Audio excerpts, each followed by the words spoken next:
오늘 말씀은 이스라엘 백성들이 출애굽한 이후에 일어난 사건을 보고 있습니다. 여러 개의 광야를 거치는데 가장 많이 나오는 것이 수러 광야, 신 광야, 이런 광야가 있습니다. 그 중에 오늘 수러 광야에서 일어난 일입니다. 거기서 사흘 동안 그들이 걸어갔는데 마실 물이 없는 거예요. 그런데 큰 오아시스처럼 생긴 웅덩이를 발견했어요.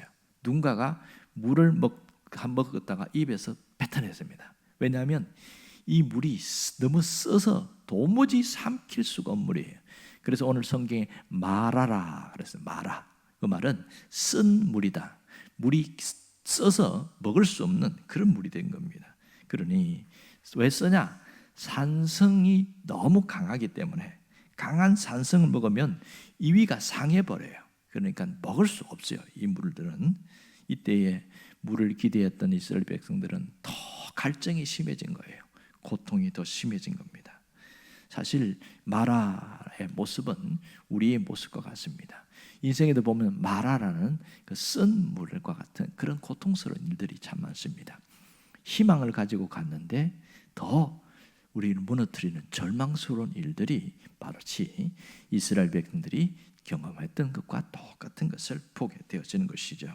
자, 이렇게 쓰디쓴 이 마라에서 어떻게 해야 되는가? 그들이 뭘 했습니까? 25절에 보니까 모세가 하나님께 부르짖었다고 그랬어요. 왜 부르짖었을까요? 이스라엘 백성들이 난리가 난 거예요. 들고 일어난 거죠. 따질 때는 모세밖에 없잖아요. 하나님 눈에 안 보이니까 모세를 향하여 항의하고 하나님에 대해서는 기껏하니까 원망한 거죠. 그렇게 해서 모세도 다급해진 거예요. 이 일이 어떻게 해야 될지 자기도 모르겠는 거예요. 자, 여기서 부르짖었다는 말은 원어의 뜻을 보면 울부짖었다 이렇게 됩니다. 큰 소리로 막 감정에 복받쳐서 하나님 앞에 울부짖는 거예요. 하나님 어떻게 해야 됩니까? 저들은 나를 원망하고 있는데 이 어떻게 해야 됩니까? 그렇게 하면서 하나님 앞에 막 울부짖는 이때에 하나님이 지시한 건 뭐냐면 바로 그 마라 옆에 나무가 한 그루 있었는데 그 나무 가지를 꺾어서 던져라 이렇게 이야기했어요. 나무 가지를 꺾어서 던져라. 여러분 어떻게 생각하십니까? 하나님은 홍해도 가르신 분이잖아요. 그러면 하나님이 엄청난 일을 해서 신비한 능력으로 확 물이 돌게 해가지고 갑자기 물이 싹 변하게 하든지 그렇게 하면 되는데 그 방법을 쓰지 않으셨어요. 또 하나는 모세의 지팡이를 통해 너 지팡이를 가르치라 이러면 물이 막 움직이고 그러면 신비하잖아요. 이야, 하나님의 능력이 이렇게 나타나는구나. 근데 아주 평범한 나뭇가지를 던져 넣어라 이렇게 이야기하는 거예요. 그래서 궁금해서 그 나뭇가지가 무슨 나무일까 찾아봤더니 식물학자들이 뭐라고 이야기하냐면 마라의 쓴물에 있는 나뭇가지는 유도화다 그래요. 유도화. 유도화는 우리나라의 제주도에도 많이 있는데요. 이 유도화는 무슨 나무냐면 강한 독성이 있습니다. 꽃은 아주 발그스름하게 예쁜데 이 나뭇가지 자체가 독성이 있어요. 그래서 줄기는 대나무와 비슷하다고 해가지고 유도화를 협죽도 이런 일명으로 들리고 있습니다. 제주도에서 어떤 분들이 이런 일이 있었어요. 그러니까 밖에 요즘은 그렇게 못하죠. 밖에서 이제 그 소풍처럼 가서 음식 꺼내놓고 김밥 꺼내놓고 이렇게 먹는데 마침 젓가락을 안 가져온 거예요. 그래서 옆에 나무가 있어서 다 꺾어서 이렇게 씻어가지고 젓가락으로 썼는데 그게 유도화 나뭇가지였어요. 그걸 가지고 맛있게 밥을 먹고 나서 한 10분, 20분이 흘렀나요? 갑자기 몸이 막 이상하고 막 떨리고 막 마비 증세가 오는 거예요. 그래갖고 119 와갖고 막 싣고 가고 난리가 났잖아요. 병원에서 딱 갔더니 뭘 먹었냐는 거예요. 우리 먹은 거 없다고. 그 조사해 보니까 아무것도 없는데 보니까 독성이 있었는데 그 나무 젓가락에서 문제가 생긴 겁니다. 다행히 마비 증세로만 끝나서 다행인데 실제로 이것을 그렇게 많이 있다면 독성이 많이 들어가면 마비가 심하게 온다는 게 실제 사건입니다. 이스라엘의 어떤 젊은 청년이 그렇게 가다가 유도한 줄 모르고 그렇게 해서 그 나뭇가지를 갖고 사용하다가 그만 심장에 발작을 일으켜서 죽은 그런 일도 있습니다. 이만큼 독성이 강합니다. 찾아봤더니 우리나라 조선시대 때 사약을 만들잖아요. 뭘로 만드냐? 유도화의 뿌리 가지고 즙을 내가지고 만든답니다. 그만큼 독성이 강한 거예요. 이 독성이 강한 나뭇가지를 이 마라 쓴물에다가 던졌어요. 어떻게 될까요? 자, 쓴 데다가 독성이 강한 나무를 던졌어요. 무슨 일이 일어날 거예요? 더 독성이 강해지지 그게 문제가 뭐 좋아질 리가 있겠어요? 이해가 안 되는 일을 시키는 거예요. 왜 하나님은 그런 독성이 강한 나무를 그렇게 해서 던져라고 했을까? 이게 이해가 안 되는, 가끔 하나님이 시키는 거 보면 말도 안 되는 걸 시켜요. 그런 일들이 참 많습니다. 내가 볼 때는 상식적으로 말도 안 되는데 왜 하나님이 이렇게 하셨을까? 근데 모세가 어떻게 했어요? 하나님이 하라는 대로 했어요. 그랬더니 어떤 일이 벌어졌습니까? 놀라운 일이 일어났죠. 자, 이 나뭇가지를 던졌더니 쓴 물이 단물이 되었더라. 오늘 성경 그렇게 이야기하고 있죠. 쓴 물이 단물이 되었더라. 이것은 정말 놀라운 일입니다. 쓴 물이 단물이 되었더라. 있을 수 없는 일이죠. 여러분, 하나님에 대해서 여기서 사람들이 배우는 거예요. 아, 하나님은 무책임하신 분이 아니구나. 하나님은 우리를 끝까지 책임지시는 분이구나. 말도 안 되는 거지만 하나님이 시키는 대로 하면 뭐든지 된다. 자기의 사람이 갖고 있는 상식과 잘못된 그런 편견을 깨트리게 하고 의도적으로 하나님이 일을 하신 것을 볼 수 있습니다. 여러분, 이와 비슷한 사건이 민수기 21장, 22장에 나오는데 그게 놋뱀 사건입니다. 놋뱀 사건. 거기서도 똑같은 일이 일어났어요. 이제 광야를 너무 오래 있다 살다 보니까 너무 지겨운 거예요.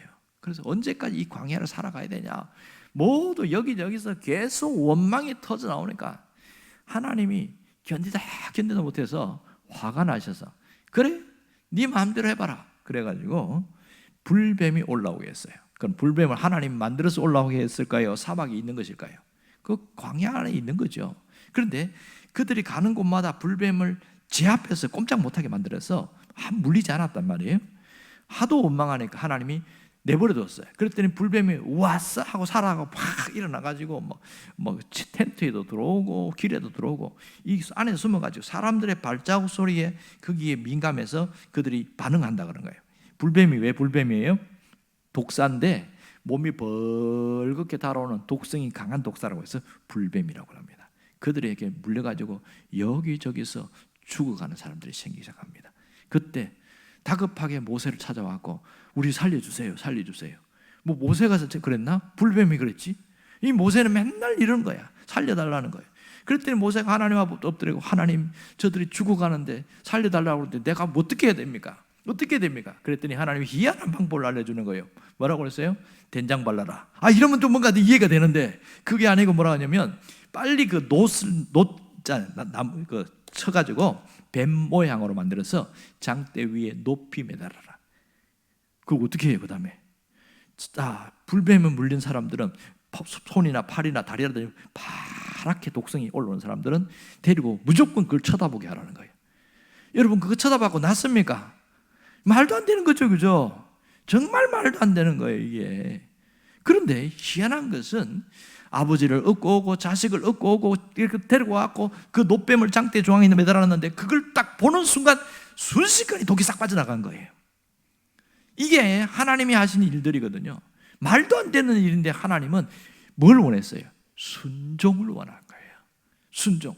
너의 상식과 너의 판단, 너의 그것이 아니라 정말 중요한 것은 하나님이 원하시면 무조건 시키는 대로 하겠다는 그 순종이 대단히 중요한 겁니다. 이걸 훈련시켰어요.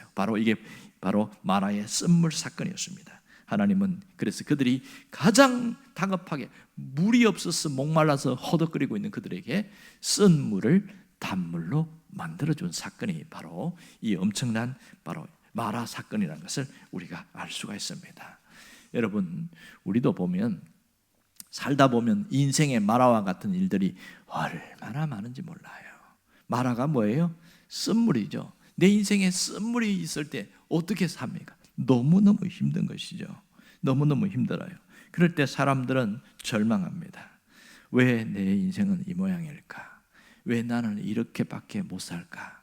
왜 나는 몸이 이렇게 아플까? 온갖 것이 채섬에 들어가지고 예수를 믿으면서도 늘 불행의 그림자가 따라다니고 늘 슬픔의 그림자가 따라다니고 늘 자기에는 고통스러운 삶을 사는 거예요. 그게 이 마라가 따라다니고 있으니 얼마나 힘든지 모릅니다. 어떤 때는 질병의 쓴물이 나를 사로잡기도 하고, 또 자식이 참 남들 자식은 말도 잘 듣는다는데 내 자식은 왜 이렇게 말 안 듣는지, 자식이 이 쓴물이 있고, 또 자식이 없다는 것도 고통이고, 어떤 사람은 열심히 하는데도 되는 게 없어요. 실패의 쓴물을 먹으면서 그렇게 사는 사람이 있습니다. 가장 힘든 것은 경제적 고통의 쓴물입니다. 이 경제적 고통의 쓴물은 우리 삶에 치명타를 줍니다. 사람을 비참하게 만들고요, 자존심이 상하게 만들고, 인생 자체가 굉장히 피폐해지게 만듭니다. 이게 인생의 말합니다. 하나님이 우리가 이런 상황에서 뭘 원할까요? 아무 말 하지 말고 하나님이 시키는 대로 하라. 하나님이 시키는 대로. 오늘 하나님 모세에게는 뭐라고 했어요? 나뭇가지를 꺾어서 던져라. 그것도 독성 있는 나뭇가지를 꺾어서 던져라. 말도 안 되는 걸 시켰어요.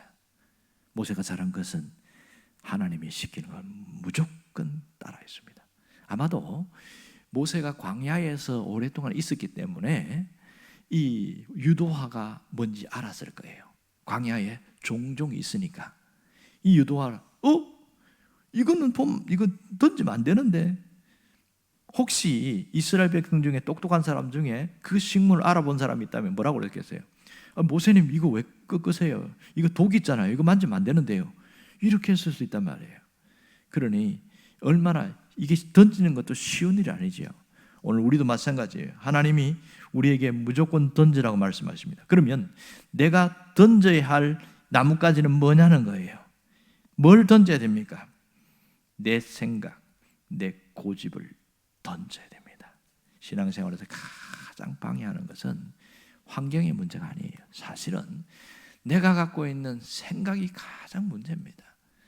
내가 갖는 생각이 바뀌지 않으면요, 신앙이 자라지 않는 경우가 굉장히 많습니다. 여러분, 신앙이 좋아진다고 할 때 정말 저 사람은 신앙이 좋아졌어, 뭘 보고 이야기할까요? 사람들은 표정이나 행동을 보고 좋아졌다고 이야기해요. 그런데 그게 어떻게 해서 좋아졌을까요? 생각이 달라졌거든요. 내가 이렇게 살면 안 되겠구나. 내가 이렇게 살면 안 되겠구나. 그 의식이 바뀌었어요. 내가 이렇게 신앙생활하면 안 되겠구나. 대충 하면 안 되겠구나. 그게 딱 자기에 들어왔어요.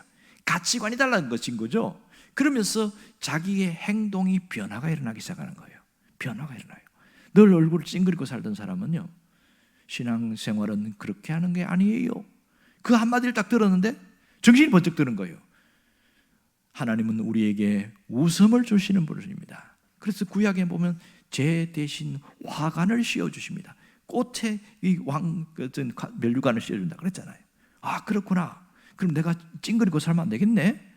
그게 자기 안에 들어온 거예요. 성경을 여러 번 봤는데도 그때 그게 하나님의 메시지로 쑥 들어왔어요. 그때부터 뭐 한 줄 아세요? 웃는 연습했습니다. 얼굴을 펴는 연습했어요. 그게 누군지 아세요? 접니다. 그걸 보고 웃는 연습했어요. 제가 전도사 때 전도사님 왜 화가 나 있어요? 그래요. 나 화 안 났는데요. 자꾸 화났다는 거예요. 나 화 안 났는데요. 그래서 제가 그걸 봤더니 화나 있어. 인생의 만화가 심해서 그래. 그래서 그때부터 웃는 연습했는데 내가 봐도 미친 사람 같아요. 그걸 딱 보고 이게 얼마나 힘든지 몰라요. 그런데요, 육체의 연습은 도움이 됩니다. 그렇게 해서 하는데, 근데 너무 힘들긴 하더라고요. 하나님, 언제까지 내가 이거 해야 돼요? 언제까지 해야 돼요? 이게 안 바뀌니까, 얼굴이 안 바뀌니까 내 얼굴 좀 바꿔주세요. 그랬더니 진짜 바뀌기 시작하더라고요. 사람들은 내가 얼굴이 변한 걸 이야기하면 아무도 안 믿습니다. 아무도 안 믿어요. 옛날에는 꼭 범죄형이라고 그랬거든요. 범죄형이었는데 지금은 바뀌었거든요. 아무도 안 믿습니다. 그런데 하나님이 기도에 응답하시더라고요. 말도 안 되는 건데도 응답하십니다. 여러분, 가장 뽑아버려야 될 것은 내 생각이라는 그것을 던져버려야 됩니다. 특히 내가 생각 속에 파고들어오는 것이 뭐냐면 고집이 있어요. 고정관념이 있어요. 나이가 들면 든 만큼 고집이 세진다. 누가 그렇게 이야기하더라고요. 그러니까 한 80, 90이 되면 점점 마음은 어린아이 같은데 안 바뀌는 게 뭐냐? 고집이 세진다는 거야 이게. 근데 이걸 예수 안에서 말씀으로 자꾸 던져버리기 시작하면 부들부들해지고 사람이 겸손해지고 착해지고 참 덕스럽게 되는데, 그걸 끝까지 붙들고 있으면 아유, 저 황소고집 누가 꺾겠어? 맨날 그 모양이 된다는 거예요. 여러분, 내가 갖고 있는 신앙 밖에 있는 잘못된 고집을 던져버릴 수 있기를 바랍니다. 하나님은 우리를 살리시는 분입니다. 우리 인생을 살리는 분이에요. 우리의 가정을 살리는 분이에요. 무너진 내 마음과 신앙을 다시 회복시키는 하나님이십니다. 그래서 오늘 이 마라에 대한 것을 통해서 나를 살리기를 원하시는 거예요. 오늘 기도할 것은 그겁니다. 하나님, 내 안에 있는 고집스러운 그 마음, 또 내 생각으로 꽉 잡힌 것을 던져버리겠습니다. 포기하겠습니다. 그리고 하나님이 시키는 대로 하겠습니다. 그 결단과 그 기도가 우리 인생을 바꾸어 놓습니다. 여러분이 갈수록 회복되는 인생이 되기를 바랍니다. 기도하겠습니다.